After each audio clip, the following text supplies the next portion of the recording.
3장 16절 말씀입니다. 디모데후서 3장 16절입니다. Second Timothy 3, chapter 3.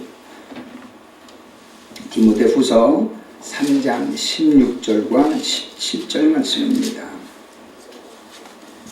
우리 김정숙 집사님이 우리말로, 우리 조한이 영어로 공독해 주시겠습니다. 공독하겠습니다. 모든 성경은 하나님의 감동으로 된 것으로 교훈과 책망과 바르게 함과 의로 교육하기에 유익하니 이는 하나님의 사람으로 온전하게 하며 모든 선한 일을 행할 능력을 갖추게 하려 함이라. 아멘. 아멘. Bible reading 2 Timothy chapter 3 verse 16 to 7. All scriptures God breathed and is useful for teaching, rebuking, correcting, and training in righteousness, so that the man of God may be thoroughly equipped for every good work. 아멘입니다.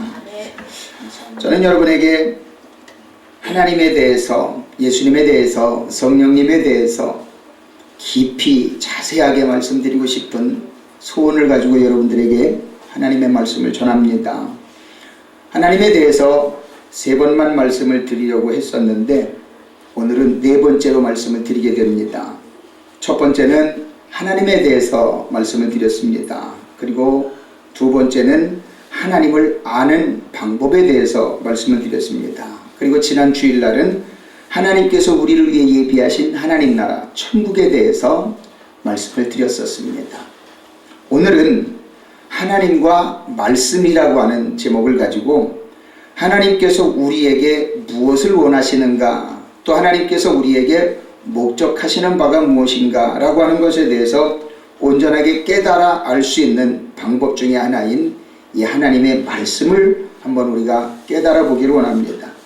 그래서 하나님과 말씀과의 이 상관관계를 우리가 분명하게 깨닫고 우리가 신앙생활을 하게 된다면 하나님을 믿는 것 자체가 우리에게는 너무나도 쉽고 정확하고 빠른 길임을 우리가 알게 됩니다. 그래서 그 지름길을 통해서 하나님을 더욱더 깊이 자세히 알고 바르게 알아서 하나님을 온전하게 섬기고 하나님을 기쁘시게 할 수 있는 아름다운 신앙의 삶이 되어지시기를 예수 그리스도 이름으로 축원을 드립니다. 오늘은 하나님과 말씀의 관계를 우리가 4가지로 나누어서 한번 생각해 볼 수 있는 시간을 갖기를 원합니다. 첫 번째로는 말씀의 성격입니다. 즉 이것은 성경 말씀의 본질을 우리에게 이해할 수 있게 하는 것이지요. 말씀의 성격이 과연 무엇인가를 우리가 한번 생각해 본다면 우리는 이 땅에 성경을 가지고 하나님을 알고자 많은 노력들을 합니다. 그런데 그 성경을 이해하시는 분들이 있고 이해 못하시는 분들이 있습니다. 물론 이것이 약 130년 전쯤에 선교사들이 우리나라에 복음을 전하러 들어와서 그 말씀이 우리말로 번역되어지는 과정에 지금 이미 세대 차이가 130년이라고 하는 긴 시간이 지난 것을 보게 되면 그때의 어감, 어투, 어조를 통해서 번역이 되어져 있기 때문에 이 시대를 살아가는 우리들이 그때 당시에 번역되었던 이 말투나 어감을 가지고 우리가 이해하는 것이 100% 완벽하지는 않다라고 하는 겁니다. 하지만 분명한 것은 이것이 하나님께서 우리에게 가르치시고자 하는 목적이요 의지요 하나님의 영광이 이 말씀을 통해서 전해지고 있다라고 하는 사실은 부인 못할 일이라고 하는 겁니다. 때문에 하나님 말씀의 그 성격이 우리에게 어떻게 이해되어져야 할 부분인가를 한번 생각해 보면서 하나님의 말씀을 한번 우리가 상고해 보기를 원합니다. 하나님의 말씀의 성격을 우리가 한번 생각해 볼 때 우리가 중요하게 생각해야 될 것은 사람이 이 성경을 지은 것이 아니라는 겁니다. 하나님의 의지를 사람들에게 전함으로 인해서 그 하나님의 의지를 받은 하나님의 종들이 이 말씀을 썼다라고 하는 겁니다. 즉 하나님께서 내려주신 영적인 감각, 즉 영감이라고 하는 것에 의해서 이 성경이 하나님의 종들에 의해 써졌다라고 하는 겁니다. 베드로후서 1장 15절부터 21절까지는 베드로가 아름다운 신앙의 간증을 고백합니다. 그런데 그 신앙의 간증의 고백이 그냥 이루어진 것이 아니라 내가 예수님을 따라다녔잖아. 그리고 내가 예수님이 하시는 일을 다 봤잖아. 그리고 예수님께서 우리에게 부탁하신 것이 무엇인지 알잖아 라고 이야기를 하면서 이 성경이 사람의 생각과 의지로 된 것이 아니다라고 하는 것을 사도 베드로가 분명하게 고백하는 부분을 보게 됩니다. 그것이 베드로후서 1장 15절부터 21절까지로 기록되어져 있는데 내용은 이렇습니다. 내가 힘써 너희로 하여금 내가 떠난 후에라도 어느 때나 이런 것을 생각나게 하려 하노라. 우리 주 예수 그리스도의 능력과 강림하심을 너희에게 알게 한 것이 교묘히 만든 이야기를 따른 것이 아니요 우리는 그의 크신 위엄을 친히 본 자라. 지극히 큰 영광 중에서 이러한 소리가 그에게 나기를 이는 내 사랑하는 아들이요 내 기뻐하는 자라 하실 때에 그가 하나님 아버지께 존귀와 영광을 받으셨느니라. 이 소리는 우리가 그와 함께 거룩한 산에 있을 때에 하늘로부터 난 것을 들은 것이라. 또 우리에게는 더 확실한 예언이 있어 어두운 데를 비추는 등불과 같으니 날이 새어 샛별이 너희 마음에 떠오르기까지 너희가 이것을 주의하는 것이 옳으니라. 먼저 알 것은 성경의 모든 예언은 사사로이 풀 것이 아니니 예언은 언제든지 사람의 뜻으로 낸 것이 아니요 오직 성령의 감동하심을 받은 사람들이 하나님께 받아 말한 것이니라 라고 베드로 사도는 이야기를 합니다. 베드로 사도는 예수님과 함께 다닌 수제자입니다. 예수님께서 하시는 일을 다 봤습니다. 예수님께서 누구인가? 하나님께로부터 기름 부음 받은 하나님의 아들이라는 것을 사도 베드로는 분명히 봤습니다. 그렇기 때문에 그분이 자기에게 준 그 영감을 가지고 자기도 사도 베드로서를 썼고 모든 하나님의 종들이 모든 성경을 하나님의 감동을 받아서 성경을 썼다라는 것을 이야기를 합니다. 그러면서 사도 베드로는 이야기를 하기를 어떤 사람들이 만들어낸 이야기를 쓴 것이 결코 아니다라고 사도 베드로는 분명히 증거를 합니다. 그러면서 이 성경은 개인적인 생각을 가지고 성경을 이해하거나 풀어갈 것이 아니라 성령의 감동하심을 입은 것으로 성경이 쓰여졌기 때문에 성령의 능력을 따라 이 성경은 해석되어져야 될 것을 사도 베드로가 분명하게 이야기를 하고 있다고 하는 겁니다. 때문에 사랑하는 성도들이여, 여러분들이 성경을 이해하려고 할 때 남들이 하는 이야기로 들은 풍어를 가지고 성경을 이해하려 하지 마십시오. 여러분들이 하나님의 말씀을 듣고 읽을 때마다 그 뜻 성경이 우리에게 어떤 의미를 주는 것인가를 깊이 묵상하고 성령께서 주시는 감동을 가지고 읽고 주의 말씀이 전해질 때마다 그것을 성령의 감동하심 따라 듣고 이것을 이해할 때에 우리는 이것이 하나님의 말씀이라는 것을 분명히 믿을 수 있게 된다고 하는 사실입니다. 때문에 사랑하는 성도들이여, 이 성경은 하나님과 함께 했고 천지창조를 위하여 만들어질 때에 하나님께서 이 말씀과 함께 하셨다라고 하는 것을 우리는 분명히 봐야 된다라고 하는 겁니다. 요한복음 1장 1절부터 3절까지는 이 말씀이 천지창조가 이루어질 때 어떤 역할을 했는가를 이렇게 가르쳐 줍니다. 요한복음 1장 1절로 3절에 태초에 말씀이 계시니라. 이 말씀이 하나님과 함께 계셨으니 이 말씀은 곧 하나님이시니라. 그가 태초에 하나님과 함께 계셨고 만물이 그로 말미암아 지은 바 되었으니 지은 것이 하나도 그가 없이는 된 것이 없느니라.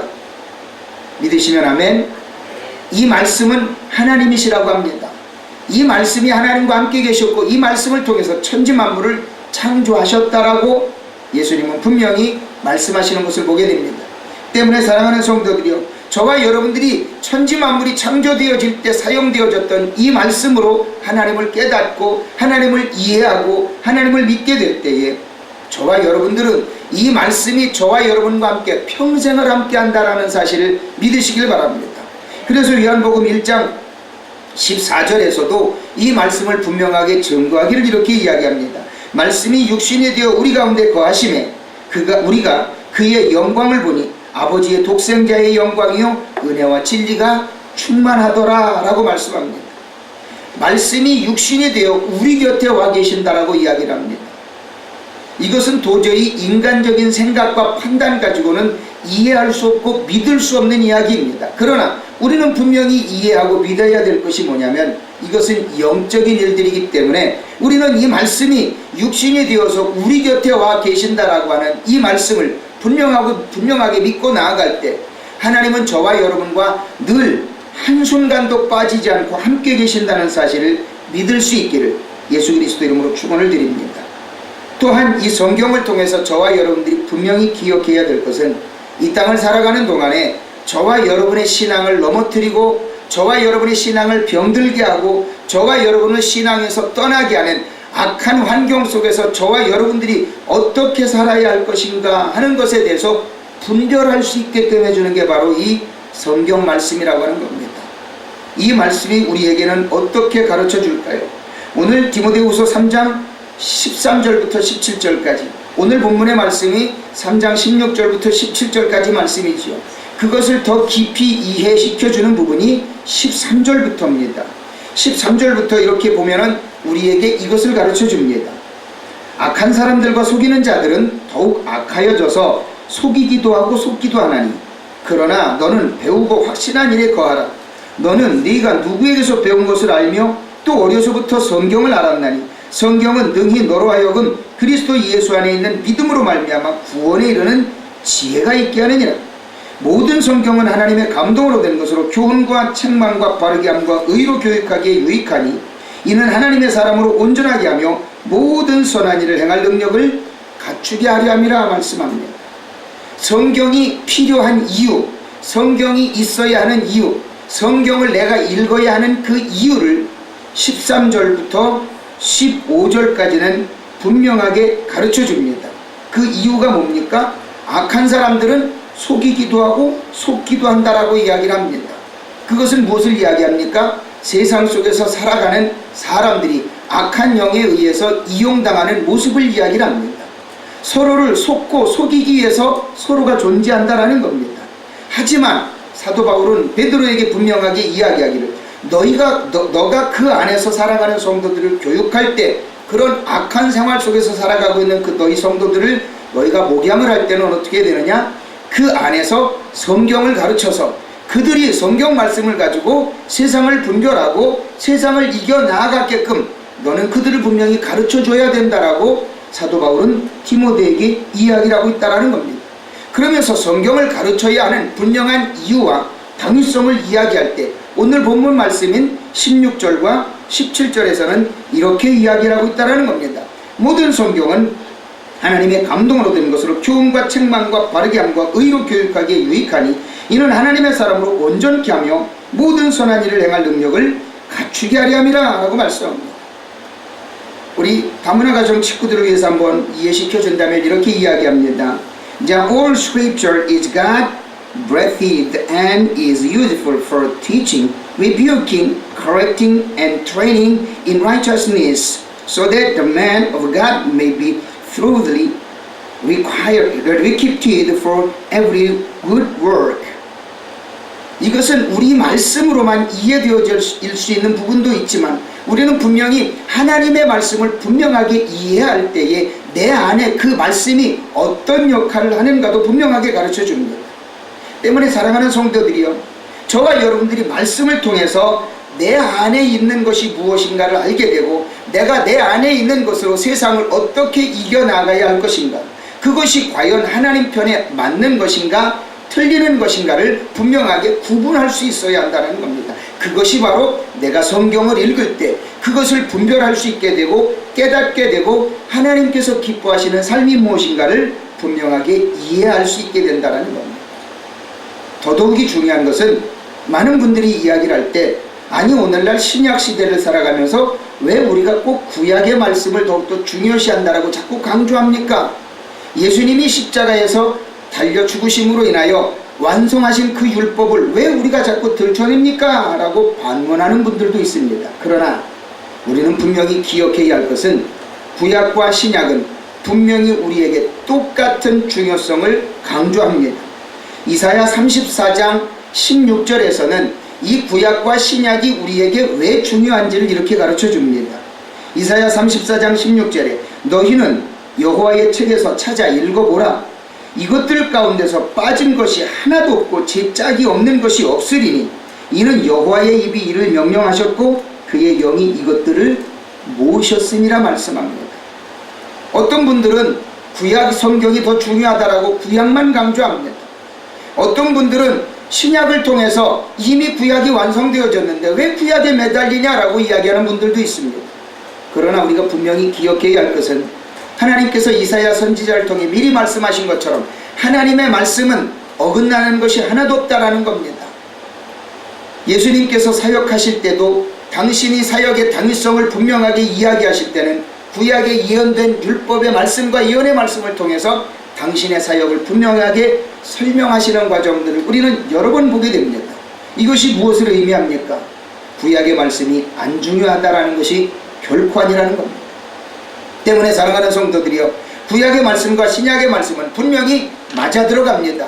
마치 톱니바퀴가 잘 맞아 돌아갈 때 모든 일이 이루어지는 것처럼 구약과 신약의 말씀은 모두가 다 맞게끔 하나님께서는 이미 영적인 것으로 다 맞춰 놓으셨고 모으셨다라고 이사야 선지자에게 미리 예언하신 것을 우리는 보게 됩니다. 때문에 사랑하는 성도들이여, 구약과 신약의 말씀을 우리가 잘 조화롭게 여러분들이 이해하면서 하나님의 말씀을 통해 성공하는 신앙의 삶을 살아가시기를 예수 그리스도 이름으로 축원을 드립니다. 두 번째 생각해 볼 수 있는 것은 말씀의 기능입니다.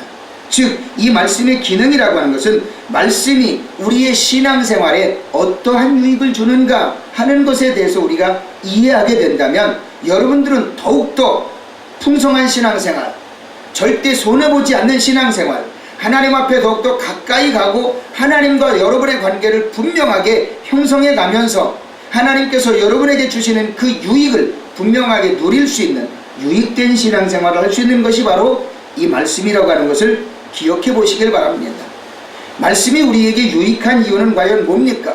저와 여러분들이 이 말씀을 통해서 거듭남의 은혜를 알게 된다는 겁니다. 거듭남이라는 건 뭘 이야기할까요?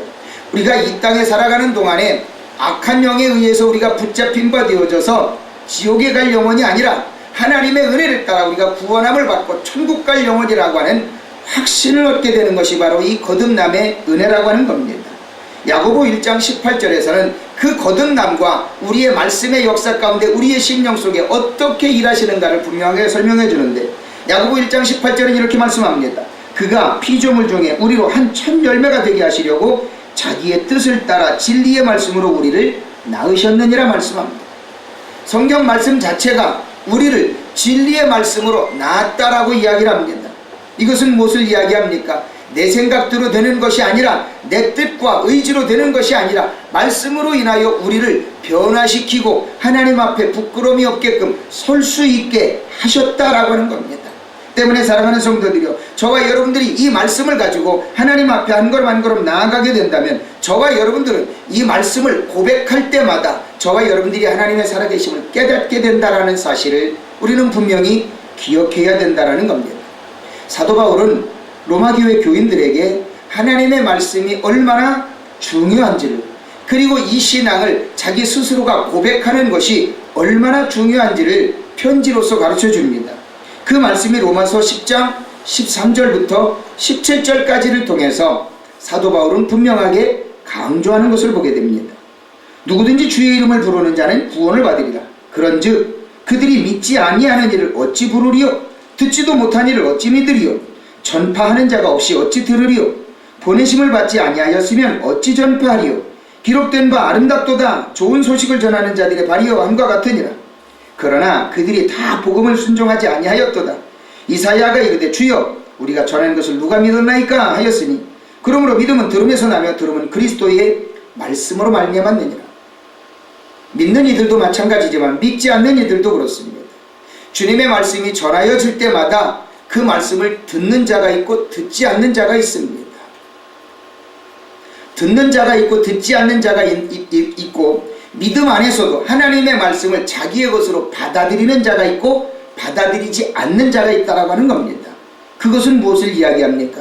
믿지 않는 자들이 그것을 듣고 받아들이면 구원의 역사입니다. 받아들이지 않을 때는 그는 지옥불로 갈 수밖에 없습니다. 믿는 이들이 하나님의 말씀을 들을 때, 그것을 듣고 자기에게 받아들일 때 어떻게 될까요? 그것은 자기 신앙생활에 유익이 됩니다. 그러나 그것을 받아들이지 않을 때는 그것은 자기에게는 불이익이 된다는 겁니다. 바로 이것이 말씀의 기능이라고 하는 것을 우리가 분명히 생각해 보면서 저와 여러분들이 하나님의 말씀이 들려질 때마다 그것을 내 것으로 받아들이고 하나님 앞에 한 걸음 한 걸음 더 가까이 갈 수 있는 아름다운 놀라운 능력의 것으로 받아들이기를 예수 그리스도 이름으로 축원을 드립니다. 요한복음 20장에 보게 되면은요, 예수님께서 행하셨던 그 모든 일들을 다 마치고 난 뒤에 예수님께서 부활을 하십니다. 그 부활을 하시는 과정에 부활하시고 나서 승천할 때 12 제자들이 예수님의 그 승천하시는 모습을 보고 각기 의견들이 달라지고 생각들이 달라집니다. 요한복음 20장에서는 이런 갈등을 표현할 때 이것을 과연 믿어야 되냐 말아야 되느냐라고 하는 것에 대한 갈등을 겪습니다. 그 중에 가장 중요한 주인공 한 사람이 나옵니다. 바로 도마라고 하는 사람이지요. 예수님이 죽었다가 부활하신 것에 대해서 나는 못 봤기 때문에 못 믿겠어 라고 하는 이야기를 제자들과 합니다. 그 대목에 대해서 우리가 분명히 중요하게 생각해야 할 부분을 한번 생각해 봅니다. 요한복음 20장 24절부터 31절까지를 보게 되면 이 갈등에 대한 해결책을 줍니다. 12 제자 중에 하나로서 디두모라 불리는 도마는 예수께서 오셨을 때에 함께 있지 아니한지라. 다른 제자들이 그에게 이르되 우리가 주를 보았노라 하니 도마가 이르되 내가 그의 손에 못자국을 보며 내 손가락을 그 못자국에 넣으며 내 손을 그 옆구리에 넣어보지 않고는 믿지 아니하겠노라 하니 아니라 여드레를 지나서 제자들이 다시 집안에 있을 때에 도마도 함께 있고 문들이 닫혔는데 예수께서 오사 가운데 서서 이르시되 너희에게 평강이 있을지어다 하시고 도마에게 이르시되 네 손가락을 이리 내밀어 내 손을 보고 내 손을 내밀어 내 옆구리에 넣어보라. 그리하여 믿음 없는 자가 되지 말고 믿는 자가 되라. 도마가 대답하여 이르되 나의 주님이시여 나의 하나님이시니이다. 예수께서 이르시되 너는 나를 본고로 믿느냐? 보지 못하고 믿는 자들은 복되도다 하시니라. 예수께서 제자들 앞에서 이 책에 기록되지 아니한 다른 표적도 많이 행하셨으나 오직 이것을 기록함은 너희로 예수께서 하나님의 아들 그리스도이심을 믿게 하려 하며 또 너희로 믿고 그 이름을 힘입어 생명을 얻게 하려 함이니라. 아멘. 예수님께서 우리를 위해 죽어주셨고 부활하셨고 승천하셨습니다. 성경이 기록된 이유가 뭡니까? 그것을 듣고 믿게 하게끔 하기 위해서 성경이 기록되어져 있다라고 요한복음 지금 읽어드린 말씀에서는 분명히 기록합니다. 저는 여러분들에게 그 질문을 자주 드리지요. 여러분, 하나님이 천지 만물을 창조하신 것 봤어요? 못 봤어요. 그럼에도 믿어야 됩니다. 아멘. 예수님께서 나를 위해 죽어주신 사건이 2000년 전의 일입니다. 여러분들 봤어요? 못 봤어요? 못 봤잖아요. 그런데도 믿어야 됩니다. 왜 그럴까요? 성경에 기록되어져 있고 그것을 믿으라고 예수님께서 우리에게 말씀하고 계시기 때문에. 근데 그것을 믿도록 내 안에서 역사하시는 분이 누구십니까? 성령 하나님이십니다. 성령 하나님이 하시는 일이 하나님의 천지 만물에 창조하신 사건과 예수님이 나를 위해 죽어주신 그 십자가의 사건과 부활하신 사건과 승천하신 모든 것을 성령 하나님께서 내 안에 오셔서 믿게 하신다라는 겁니다. 그것을 저와 여러분들이 믿도록 하기 위해서 이 성경이 존재한다라는 겁니다. 바로 이 성경의 기능이 바로 그 역할을 한다라고 하는 겁니다. 그래서 저와 여러분들이 말씀을 통해서 하나님을 알아야 하고, 아멘. 말씀을 통해서 내 신앙생활이 어떤 방향으로 가야 할 것인가를 성경을 통해서 깨달아 알게 된다라는 겁니다. 저와 여러분들이 그거를 알게 되면 저와 여러분들의 신앙은 결코 흔들리는 신앙, 시험당하는 신앙이 될 수 없다라는 사실을 우리는 분명히 깨달아 알아야 됩니다. 또 한 가지 우리가 말씀의 기능을 한번 생각해 본다면 이 말씀은 하나님의 거룩한 백성들을 가르쳐주는 성스러운 도구가 된다라고 하는 사실을 믿으시길 바랍니다. 오늘 말씀이 디모데 후서지요. 디모데 후서 3장인데 그 뒷부분인 4장에서는 말씀이 우리에게 어떤 역할을 해주는가를 분명하게 가르쳐줍니다. 디모데 후서 4장 1절부터 5절까지는 이렇게 이야기하죠. 하나님 앞과 살아있는 자와 죽은 자를 심판하실 그리스도 예수 앞에서 그가 나타나실 것과 그의 나라를 두고 엄히 명하노니 너는 말씀을 전파하라. 때를 얻든지 못 얻든지 항상 힘쓰라. 범사의 오래 참음과 가르침으로 경책하며 경계하며 권하라. 때가 이르리니 사람이 바른 교훈을 받지 아니하며 귀가 가려워서 자기의 사욕을 따를 스승을 많이 두고 또 그 귀를 진리에서 돌이켜 허탄한 이야기를 따르리라. 그러나 너는 모든 일에 신중하여 고난을 받으며 전도자의 일을 하며 내 직무를 다하라. 아멘. 사랑하는 성도들이여, 읽어드린 말씀 중에 3절에서는 이러한 내용이 있습니다. 때가 이르니 사람이 바른 교훈을 받지 아니하며 귀가 가려워서 자기의 사욕을 따를 스승을 많이 두고라고 이야기를 합니다. 이건 뭘 이야기하냐면요, 자기에게 옳은 소리 하는 사람만을 좋아합니다. 그리고 자기의 마음을 흡족하게 해주는 사람만 따라갑니다. 교회 안에서도 이 일들이 분명하게 일어납니다. 자기에게 복 받으라는 이야기할 때는 아멘 잘합니다. 하나님께서 이것을 싫어하시니까 고치세요 이야기하면 절대 아멘 안 합니다. 왜 그럴까요? 지금 3절이 그것을 가르쳐 줍니다. 내게 듣기 좋아하는 소리는 좋다고 이야기를 합니다.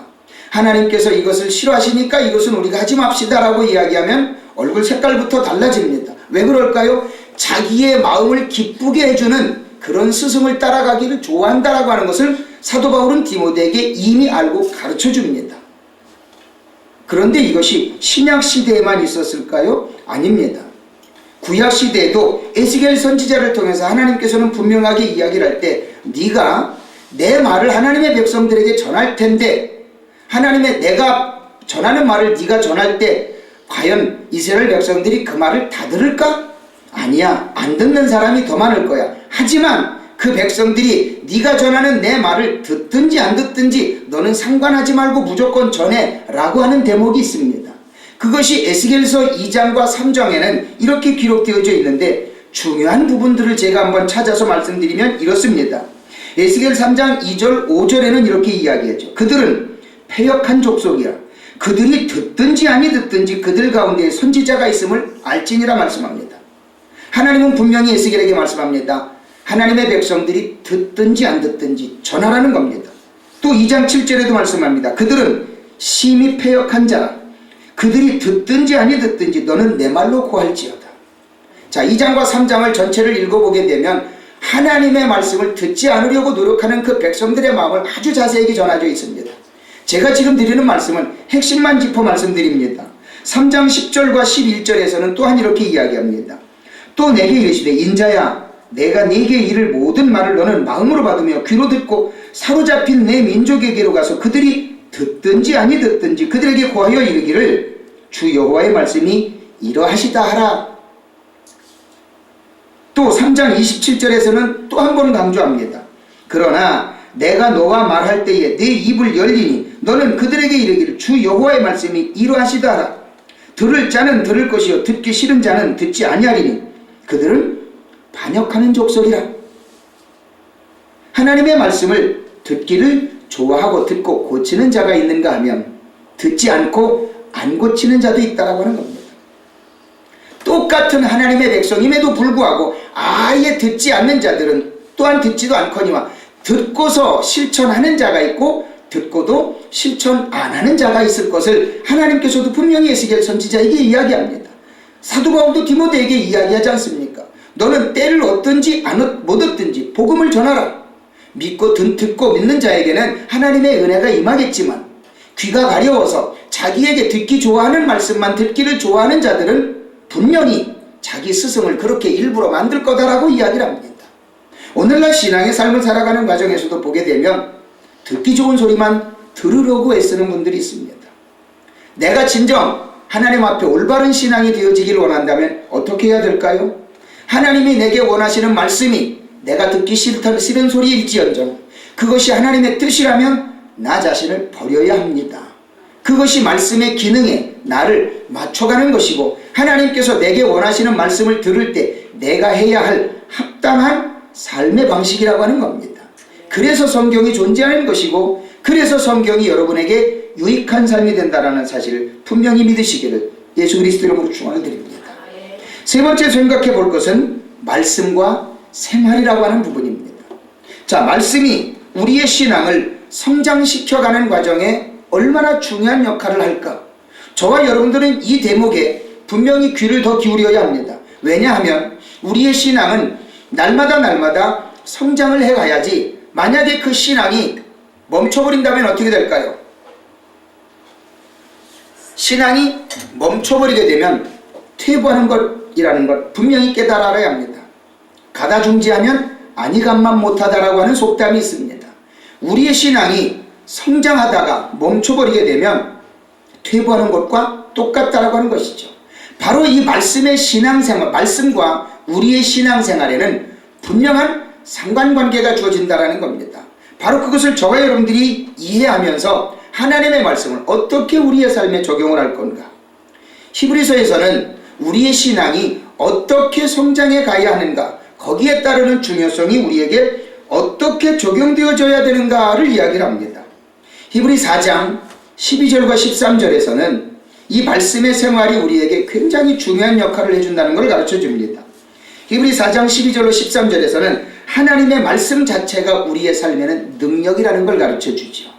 그 내용이 어떻게 가르쳐 주느냐. 하나님의 말씀은 살아있고 활력이 있어 좌우의 날선 어떤 검보다도 예리하여 혼과 영과 및 관절과 골수를 찔러 쪼개기까지 하며 또 마음의 생각과 뜻을 판단하나니 지으신 것이 하나도 그 앞에 나타나지 않음이 없고 우리도 결산을 받으실 이의 눈앞에 만물이 벌거벗은 것 같이 드러나느니라. 말씀은요, 우리의 영과 혼과 및 관절과 골수를 찔러 쪼개기까지 한다고 합니다. 이것이 말씀의 능력입니다.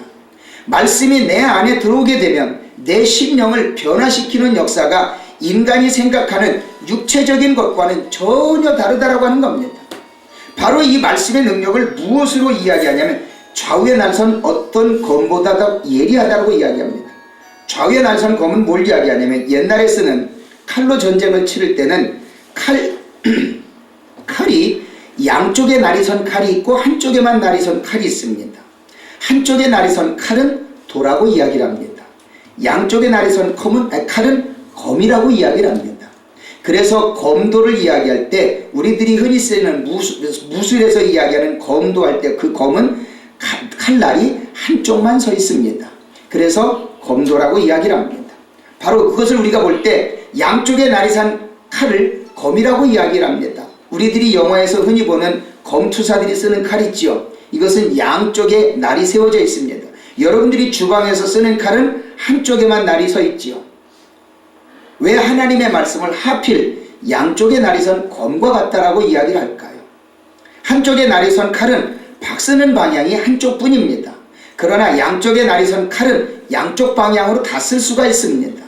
이것이 하나님의 말씀의 능력을 비유적으로 쓰는 하나의 표현입니다. 그러나 그 표현이 하나님의 말씀의 능력에 비유하면 너무나도 부족하지만 사랑하는 성도들이요, 이 하나님의 말씀은 우리의 삶에 있어서 이렇게 굉장한 능력을 드러낸다라는 것을 우리는 분명히 기억해야 합니다. 때문에 사랑하는 성도들이요, 이 말씀이 저와 여러분의 삶에, 믿음의 삶에 분명하게 적용이 되어진다면 저와 여러분의 삶은 결코 실패하는 신앙, 넘어지는 신앙이 될 수 없다라는 사실을 기억하시길 바랍니다. 저와 여러분의 신앙이 하루하루 살아가는 과정에 있어서 저와 여러분의 신앙을 늘 넘어뜨리려고 하는 존재가 있습니다. 바로 마귀라고 하는 존재입니다. 어떤 분들은 그 마귀를 사마귀라고 표현을 하더라고요. 그래서 왜 사마귀예요? 그랬더니 사탄, 마귀, 귀신이라고 이야기를 하면서 첫 자를 따서 사마귀라고 그래요. 사탄, 마귀, 귀신이라고 이야기를 하는데 그냥 우리가 이제 웃자고 하는 이야기입니다만 기억하기 좋게 이야기를 하다 보니까 그렇게 이야기를 하게 돼요. 그런데 중요한 것은 저와 여러분들이 이 신앙생활을 하는 과정에 있어서 여러분의 신앙을 넘어뜨리려고 하는 존재가 바로 사마귀라고 하는 겁니다. 여러분들이 말씀 생활하지 못하게 하고 기도 생활 못하게 하고 예배 생활 못하게 하고 여러분들이 하나님 앞에 가까이 가는 그 모든 것들조차 못하게끔 만듭니다. 이것을 이겨나가기 위한 방법의 가장 첫 번째 적용이 뭐냐면 말씀이라는 거예요. 말씀을 내 안에 늘 살아있게끔 만들면 저와 여러분들은 이 모든 것을 이겨나갈 수 있게 된다는 거예요. 이것이 에베소서 6장에서는 이렇게 우리에게 가르쳐줘요. 에베소서 6장 10절부터 17절까지는 우리의 신앙을 분명하게 지켜야 될 그 이유를 이야기하는데 그 이유와 방법과 목적을 이렇게 가르쳐줍니다. 에베소서 6장 10절로 17절까지는 말씀하기를 끝으로 너희가 주 안에서와 그 신의 능력으로 강건하여지고 마귀의 관계를 능히 대적하기 위하여 하나님의 전신갑주를 입으라. 우리가 말씀을 가져야 될 그 이유를 뭐라고요? 우리가 말씀으로 힘과 능력을 얻어야 돼요. 그리고 마귀의 관계를 대적하기 위해서 말씀을 우리가 가져야 된다라고 이유를 설명해 줍니다. 그러면서 12절에서는 이렇게 이야기합니다. 우리의 씨름은 혈과 육을 상대하는 것이 아니요 통치자들과 권세자들과 이 어둠의 세상 주관자들과 하늘에 있는 악의 영들을 상대합니다. 우리가 싸워야 할 영적인 존재는 우리 눈에 보이지 않는 하늘에 있는 악한 영들이라는 거예요. 그래서 이 모든 공중권세를 다 잡고 우리의 신앙을 넘어뜨리려고 애쓰는 것이 악한 영들이 하는 일이라는 거예요. 하나님의 말씀을 대적하게 하고 하나님의 말씀에 불순종하게 하고 하나님께서 하시는 그 모든 일들을 자꾸 비판하게 만드는 것, 누가 하는 일이라고요? 마귀가 하는 일이라는 겁니다. 어떻게 해서든지 하나님의 일을 인정 안 하려고 해요. 자기의 생각과 안 맞고 자기의 목표와 안 맞으면 무조건 부인하려고 해요. 부정하려고 해요. 인정 안 하려고 해요. 이것이 악한 영들이 내 안에 와서 그 모든 것들을 일하게 한다는 겁니다. 때문에 우리가 그 말씀을 붙잡고 우리가 하나님 앞에 바로 서야 된다는 겁니다. 그러면서 이야기하기를 14절부터 그런즉 서서 진료로 너희 허리띠를 띠고 의의 호심경을 붙이고 평안의 복임이 준비한 것으로 신을 신고 모든 것 위에 믿음의 방패를 가지고 이로써 능히 악한 자의 모든 불화살을 소멸하고 구원의 투구와 성령의 검 곧 하나님의 말씀을 가지라 라고 말씀합니다. 때문에 사랑하는 성도들이요, 저와 여러분들이 하나님의 말씀을 가져야만 저와 여러분의 신앙을 넘어뜨리려고 하는 악한 영들과의 모든 싸움에서 승리할 수 있다는 사실입니다. 이렇게 될 때에 여러분들 주변에 한번 보십시오. 신앙생활을 하다가 넘어져서 일어나지 못하는 분들이 있습니다. 심지어 신앙생활을 잃어버리고 하나님을 떠난 자들도 있습니다. 이런 일들을 우리가 겪지 않기 위해서 주의해야 할 말씀을 분명하게 기억해 볼 것이 있습니다. 여러분들 고린도 후서를 한번 찾아보십시오. 이것은 여러분들이 직접 찾고 읽어봐야 여러분들의 신앙이 앞으로 넘어지지 않기 때문에 여러분들이 직접적으로 알 수가 있게 됩니다. 자, 고린도 후서 10장 3절부터 6절까지를 보게 됩니다. 두 가지를 찾아볼 겁니다. 고린도 후서 10장 3절부터 6절까지. 우리가 말씀을 가지고 살아가는 과정에 있어서 이 성경은 우리의 내면에 영적 무기를 만들어 준다는 겁니다. 그리고 그 무기를 갖추게 되면 하나님께 불순종하게 하는 모든 세상적인 여건들을 내 스스로가 이겨나갈 수 있게끔 해준다는 겁니다.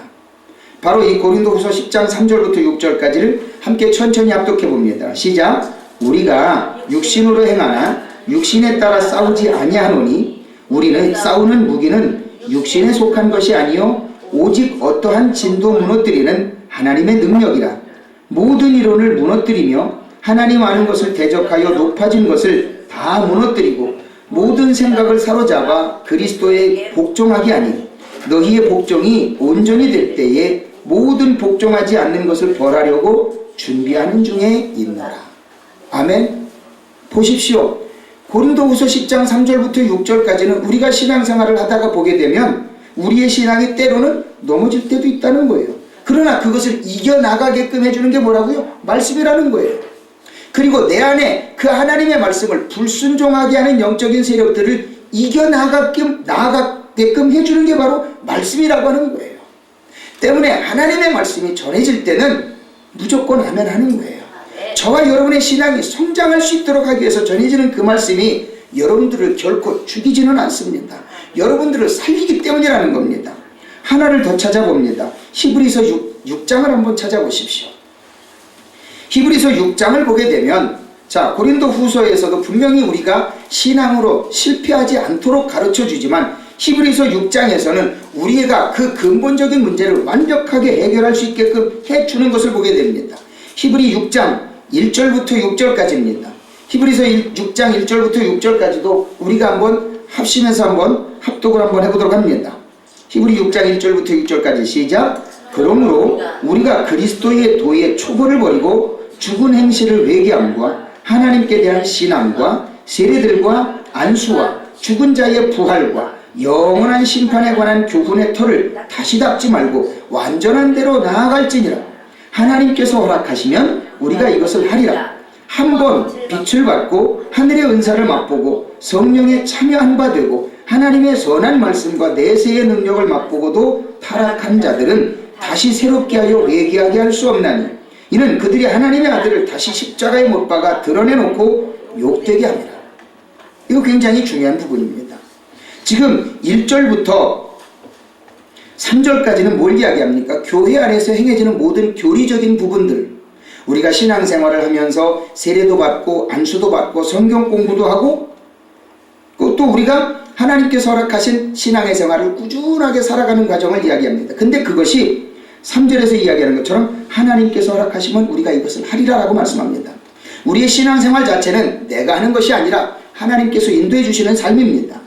그런데 중요하게 우리가 그 뒷일을 한번 생각해 볼 때 4절부터를 한번 생각해 보게 되면 이렇게 이야기를 합니다. 한 번 빛을 받고 하늘의 은사를 맛보고 성령에 참여한 바 되고 하나님의 선한 말씀과 내세의 능력을 맛보고도 타락한 자들은 다시 새롭게 하여 회개할 수 없나니. 이건 뭘 이야기할까요?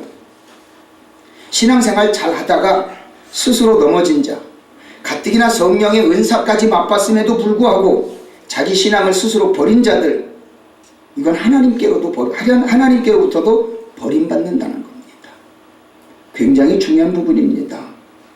자기 신앙 스스로 지키지 못해 나갈 때 하나님이 얼마나 마음 아파하시겠습니까? 우리는 신앙생활을 해나가는 과정에 있어서 이 말씀을 우리가 분명하게 하나님 앞에 적용하면서 내 신앙을 다스려 나가야 됩니다. 내 신앙을 다스려 나가지 못할 때 결국에 그 손에는 누가 입습니까? 내가 입게 되는 겁니다. 우리의 신앙은 하나님 앞에 어떤 분들이 이야기를 합니다. 왜 초신자 때는 기도하는 것마다 잘 이루어집니까? 응답 잘 됩니까? 근데 신앙생활 조금 더 하다 보면 응답도 잘 안 되고 왜 이렇게 힘듭니까? 라고 이야기를 합니다. 답을 드릴까요? 초보신앙 때는요, 하나님이 그 백성들에게 하나님의 살아계심을 보여주기 위해서 응답을 잘 해주십니다. 시간이 지나면 응답이 늦어지는 이유는 뭡니까? 하나님과 내가 교제하기를 원하시는 거예요. 너 나와의 시간을 좀 더 갖고 싶지 않니? 내가 지금 바로 응답해주면 너 이 응답 받고 떠날 거 아니야. 나와 멀어질 거 아니야. 때문에 네가 나와 좀 더 교제하기를 위해서 너는 나와의 시간을 좀 갖기를 원해. 내가 응답은 좀 늦게 줄 테니까 나와 좀 교제하지 않겠니? 이것이 바로 우리 신앙생활에 있어서의 어떤 신앙의 단계입니다. 그래서 고린도후서 10장에서도 말씀하고 있는 것처럼 우리의 신앙이 지금 히브리서 6장에서 말씀하는 것처럼 우리의 신앙이 초보의 신앙을 버리고 성장해야 된다라고 이야기하잖아요. 이것은 뭘 이야기합니까? 응답받고 하나님 앞에 기도할 때마다 응답받을 때는 할렐루야 막 좋아갖고 춤추다가 응답 못 받으면 하나님이 나 안 사랑하나 봐. 이거는 초보적인 신앙이라는 거예요. 성장하는 신앙은 뭐예요? 하나님과 교제하는 신앙이에요. 내가 응답을 받았든 못 받았든 그것이 중요한 게 아니라 내가 하나님을 기쁘시게 하기 위한 하나님과의 교제의 시간, 하나님께 예배를 드리는 시간, 하나님께 기도하는 시간, 하나님께 찬양하는 시간, 그 시간을 더 좋아하기를 하나님은 원하신다라는 거예요. 그렇게 될 때에 하나님은 내가 생각했던 것 그 이상의 것을 하나님께서는 갚아주시는 거예요. 마치 솔로몬이 1,000번제를 드릴 때 하나님께서 그가 원하지 않았던 부귀와 명예를 보너스로 더 추가해 주신 것처럼 하나님의 의를 구하고 하나님의 영광을 위해서 나아갈 때 하나님은 우리에게 필요한 것 이상의 것으로 더 풍성하게 갚아주신다는 겁니다. 이것이 바로 신앙의 성장인데 그것이 말씀을 통해서 우리 안에 이루어진다는 겁니다. 믿으시면 아멘. 이것이 저와 여러분의 신앙이 안에서 온전하게 이루어짐으로 인해서 우리의 신앙이 타락하지 않는 신앙, 넘어지지 않는 신앙으로 분명하게 가야 할 그 단계를 우리에게 가르쳐 줍니다.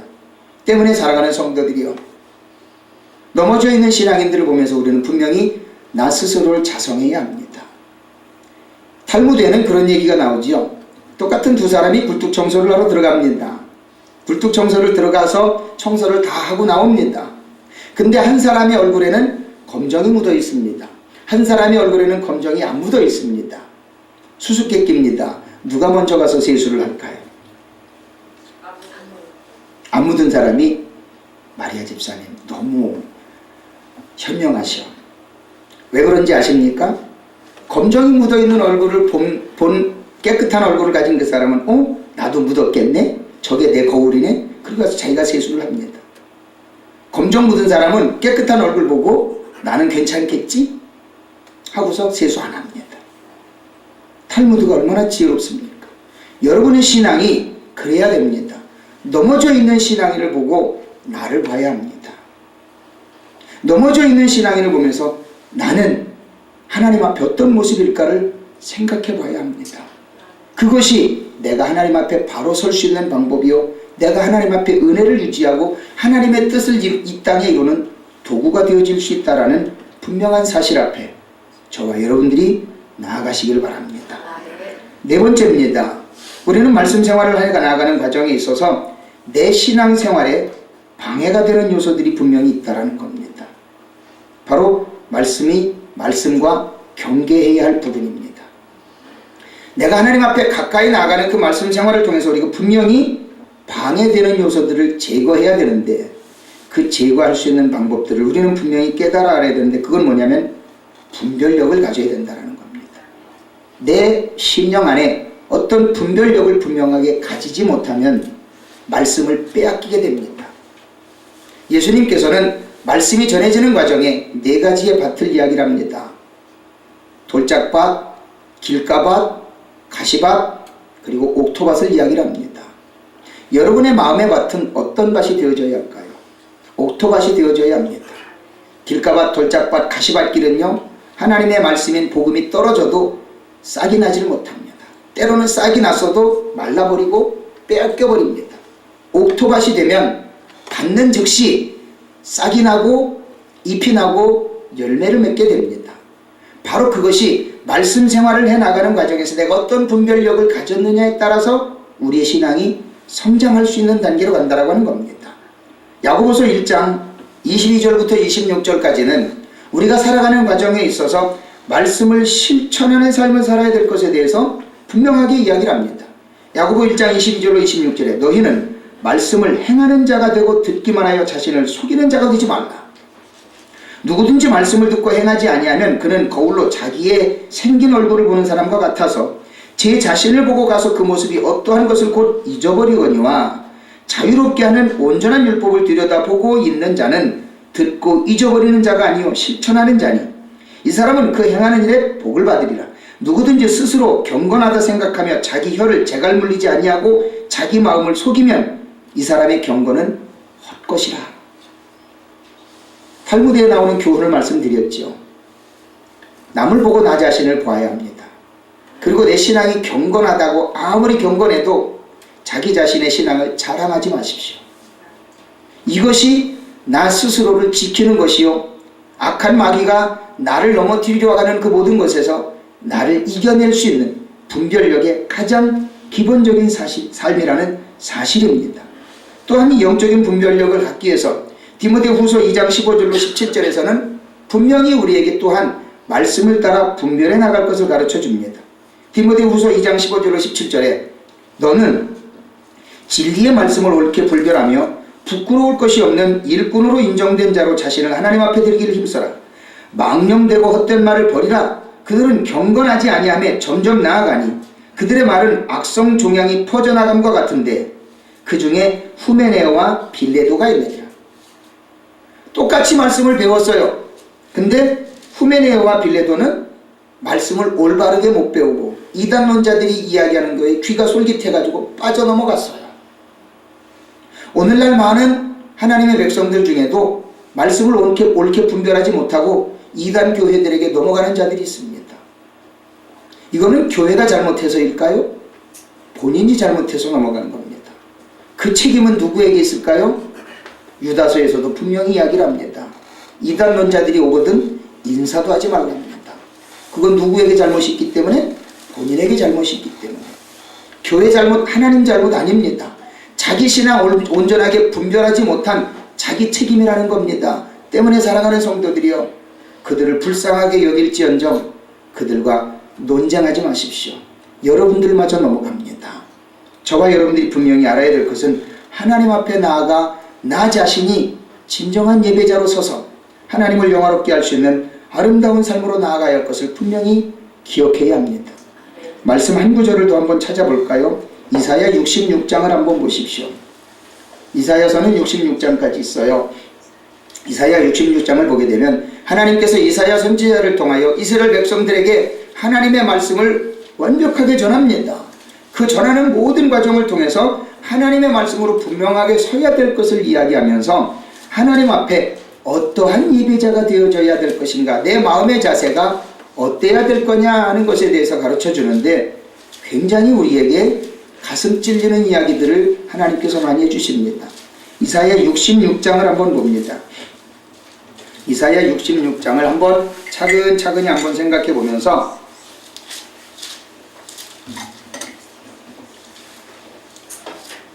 여러분들이 저와 여러분의 모습을 스스로 한번 깨달아 알아보기를 원합니다. 이사야 66장, 자 천천히 한번 1절부터 5절까지를 한번 합독해 봅니다. 시작. 여호와께서 이와 같이 말씀하시되 하늘은 나의 보좌요 땅은 나의 발판이니 너희가 나를 위하여 무슨 집을 지으랴. 나가 안식할 초소가 어디랴. 나 여호와가 말하노라. 내 손이 이 모든 것을 지었으므로 그들이 생겼느니라.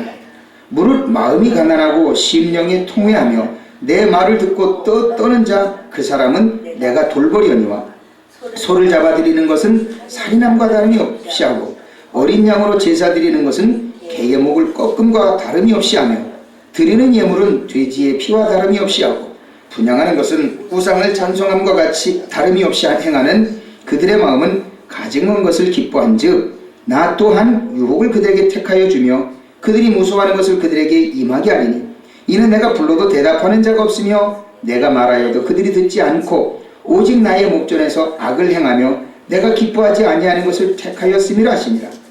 여호와의 말씀으로 말미암아 떠는 자들아 그의 말씀을 들을지어다. 이르시되 너희 형제가 너희를 미워하며 내 이름으로 말미암아 너희를 쫓아내며 이르기를 여호와께서는 영광을 나타내사 너희 기쁨을 우리에게 보이시기를 원하노라 하였으나 그들은 수치를 당하리라 하셨느니라. 여러분들은 이 말씀을 어떻게 이해하고 싶습니까? 하나님 앞에 예배를 드리는 자들이라면 마음이 경건해야 하고 진실해야 하고 하나님을 두렵고 떨리는 마음으로 예배하며 두렵고 떨리는 마음으로 하나님의 말씀을 받고 내 신앙생활에 적용해야 합니다. 그것이 하나님 앞에 나 자신을 드리는 것이요 내 신앙을 점검하는 겸손한 자세요. 하나님께서 나를 통해 하시고자 하는 그 일들을 위한 능력을 받을 수 있는 가장 귀중한 마음의 자세입니다. 저와 여러분들이 하나님께서 허락하신 그 말씀 앞에 순종하며 하나님께서 나아가 나를 쓰시기를 원할 때 이 5절에서 이야기하는 것처럼 하나님의 말씀을 빌미로 남을 흉보고 욕하고 내어 쫓아내는 것 결코 하나님께서 기뻐하실 일이 아니라는 겁니다. 하나님 앞에 겸손하고 말씀 앞에 겸손해서 그 말씀을 통해서 우리가 할 수 있는 일에 최선을 다할 때 하나님은 저와 여러분을 통해 말씀을 통해서 하나님을 만나게 되고 아멘. 말씀을 통해서 하나님을 느끼게 되고 아멘. 말씀을 통해서 하나님 앞에 점점 더 가까이 감으로 인하여 하나님께서 우리를 통해 약속하신 모든 복을 준비된 복을 받아 누리는 아름다운 삶을 사시길 바랍니다. 말씀의 결론을 드립니다. 오늘 본문에는 분명히 이렇게 말씀합니다. 오늘 본문 디모데후서 3장 16절 17절을 우리가 아까 말씀 전에 우리 집사님이 봉독해 주셨지만 오늘은 합독으로 한번 읽어보길 원합니다. 디모데후서 3장 16절과 17절 다 찾으셨죠? 그것을 큰 소리로 여러분들이 지금 정말로 마음에 새겨지도록 큰 소리로 한번 합독을 해보시도록 합니다. 자 시작. 모든 성경은 하나님의 감동으로 된 것으로 교훈과 책망과 바르게 함과 의로 교육하기에 유익하니 이는 하나님의 사람으로 온전하게 하며 모든 선한 일을 행할 능력을 갖추게 하려 함이라. 아멘. 모든 성경은 하나님의 감동으로 된 것으로 교훈과 책망과 바르게 함과 의로 교육하기에 유익하니 이는 하나님의 사람으로 온전하게 하려 함이라 말씀하고 있습니다. 때문에 사랑하는 성도들이여 저와 여러분들이 하나님 앞에 의롭다 인정받고 바른 생활을 통해서 하나님을 기쁘시게 할 수 있는 하나님의 귀한 백성들이 되기를 예수 그리스도 이름으로 축원을 드립니다. 기도하겠습니다. 주님